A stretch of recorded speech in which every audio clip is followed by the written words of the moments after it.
संविधान दिवस के अवसर पर नागपुर में महानगर पालिका द्वारा विशेष कार्यक्रम का आयोजन किया गया। इस दौरान भारतीय संविधान के शिल्पकार डॉक्टर बाबा साहेब आम्बेडकर की प्रतिमा पर पुष्पहार अर्पण कर संविधान प्रस्तावना का सामूहिक पठन किया गया। समाजवादी, धर्मनिरपेक्ष, लोकशाही गणराज्य घडविण्याचा दर्जाची व संधीची समानता यांचे आश्वासन देणारी आज दिनांक 26 नोव्हेंबर 1949 रोजी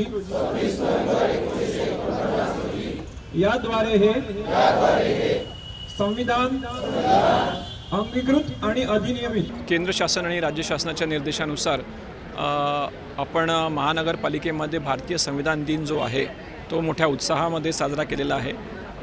सर्व आपल्या अधिकारी आणि कर्मचाऱ्यांनी जी आपली प्रास्ताविकेचं जे वाचन करायचं होतं म्हणजे प्रिॲम्बलचं जे वाचन करायचं होतं ते केलं आहे।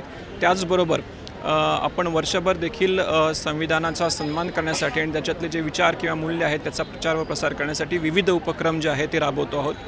जसे की आपल्या शाळांमध्ये आपण संविधानाच्या प्रती देणार आहोत, विद्यार्थ्यांसाठी संविधानचे प्रास्ताविक वाचन किंवा त्याचे मूल्यांसंदर्भामध्ये माहिती देणारी एक असं गायडन्सपर काही व्याख्याने अशा कार्यक्रमांचं देखील आपण आयोजन करणार आहोत। तसेच विविध रॅलीज आणि सार्वजनिक उपक्रमांमधून आपण संविधान दिन जो आहे मोठ्या उत्साहात साजरा हा वर्षभर करणार आहोत।